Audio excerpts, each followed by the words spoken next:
మంత్రి నారా లోకేష్ కు వైఎస్ఆర్సీపీ మహిళా నేతలు సవాల్ విసిరారు. డిఎస్సిలో అక్రమాలపై చర్చించేందుకు తాము సిద్ధమంటూ ప్రకటించారు. తాడేపల్లిలోని భారతమాత విగ్రహం వద్దకు చేరుకున్న పార్టీ రాష్ట్ర ప్రధాన కార్యదర్శి నందమూరి లక్ష్మీ పార్వతితో పాటు అధికార ప్రతినిధులు నాగమల్లేశ్వరి, శ్యామలలతో పాటు మరికొందరు మహిళా నేతలు లోకేష్ కు సవాల్ చేశారు. జగన్ ఇంటికి 200 మీటర్ల దూరంలోనే తాను ఉన్నానని, డిఎస్సిపై చర్చించేందుకు తాను సిద్ధమని లోకేష్ చేసిన సవాల్పై మహిళా నేతలు స్పందించారు. తామంతా చంద్రబాబు కరకట్ట ఇంటికి 200 కిలోమీటర్ల దూరంలోనే వేచి చూస్తున్నామని, దమ్ముంటే లోకేష్ వచ్చి డిఎస్సి అక్రమాలపై తమతో చర్చించాలని డిమాండ్ చేశారు. డిఎస్సి గురించి ఏం మాట్లాడుతున్నావు నువ్వు? మేము సిద్ధంగా ఉన్నానని చెప్పావు కదా, మేము వచ్చాం కదా, మహిళలు వచ్చాం, మా నాయకుడు అక్కర్లా. ఈరోజు మేమందరం ఉన్నాము, మేము సమాధానం చెప్తాంరా. మీరు ఇచ్చినటువంటి జీవోలే మీ ఎంత దారుణంగా మీరు మోసం చేశారో. ఎక్కడైనా ఎంట్రన్స్ లేకుండా క్రీడల్లో కూడా ఇస్తారా పోస్టు? నువ్వే చెప్పాలా. అవుట్ సోర్సింగ్లో వాడిని తీసుకెళ్ళి ఫస్ట్ ర్యాంక్ ఇస్తారా ఎవరైనా సరే? ఇట్లాంటి పిచ్చి వ్యవహారాలు, పేపర్ లీక్ అయితే లీక్ దగ్గర నుంచి కూడా ఇప్పటి వరకు కూడా ఒక్కో డిఎస్సి ఉద్యోగానికి 15 లక్షలు నువ్వు తీసుకున్నావనే మాట వాస్తవము. నీ అన్యాయాల మీద వీటన్నిటి మీద మా నాయకుడు జగన్మోహన్ రెడ్డి గారు మాట్లాడితే, వివరాలతో సహా బయట పెడితే ఒక్కదానికి కూడా సమాధానం చెప్పకుండా అబ్బా కొడుకులు ఇద్దరు పారిపోయారు. కరకట్ట ఇంటికి పారిపోయారో లేదా హైదరాబాద్ ఇంటికి పారిపోయారు.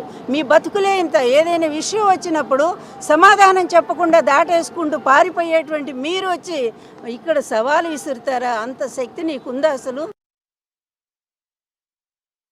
అసలు వైఎస్ జగన్మోహన్ రెడ్డి గారు ప్రెస్ మీట్ పెట్టి అడిగిన డిఎస్సికి సంబంధించిన ఏ ఒక్క ప్రశ్నకైనా మీ దగ్గర సమాధానం ఉందా? పేపర్ లీకేజ్ మిస్టర్ లోకేష్ గారు, విద్యాశాఖ మంత్రి గారు, డిఫాక్టో సీఎం, మీ దగ్గర దానికి ఒక్క ప్రశ్నకు కూడా సమాధానం లేదు. కానీ మీరు ఈ రోజున జగన్మోహన్ రెడ్డి గారికి సవాల్ విసురుతారా? మరి ఏరి సవాల్ విసిరిన వాళ్ళు ఇక్కడ ఉండాలి కదా. వచ్చాం కదా, మీకు జగన్మోహన్ రెడ్డి గారి దాకా అవసరంలా. మా పార్టీలో ఉన్న మహిళలు జాలు, మహిళా కార్యకర్తలు జాలు.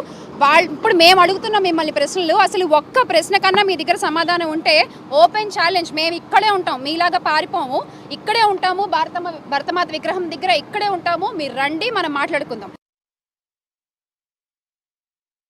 ఇవాళ లోకేష్ బాబు గారు చాతగాని ఒక మంత్రిగా మిగిలిపోయింది కాకుండా నిసిగ్గుగా ఈడికొచ్చి కాలువలకి, అసలు కాలువ లోపల చేయడానికి నువ్వు ఎందుకు వచ్చావు? నీకు ఏ శాఖ?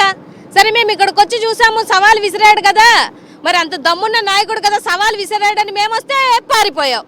సో పారిపోయే దానికి నువ్వు ఎందుకు సవాల్ విసిరావు? లేకపోతే నీకు నిజంగా అంతగా జగన్మోహన్ రెడ్డి గారి కోసం మాట్లాడతానంటే రండి, ఓపెన్ చేస్తాం, డోర్లు ఓపెన్ చేస్తాం. మీలాగా భయపడే తరం కాదు మాది. కరకట్టకి దగ్గరలోనే ఉన్నాం, 200 మీటర్లో. అరే, అప్లోడ్ చేసినాడికి ఫస్ట్ ర్యాంక్ ఎందుకు వచ్చిందయ్యా అంటే సమాధానం చెప్పు. చిన్న బిడ్డలకి బుక్స్, లేకపోతే చిన్న బిడ్డలకి బెల్ట్లు, చిన్న బిడ్డలకి షూలు, ఇవి ఎందుకు ఇవ్వలేకపోతున్నావు అంటే దానికి సమాధానం చెప్పు. నువ్వేమో హోంశాఖకి సపోర్ట్ మాట్లాడతావు, ఆమెమో నీకు సపోర్ట్ మాట్లాడుతుంది. ఏంది మీరిద్దరు? నాకు అర్థం కావటం లేదు.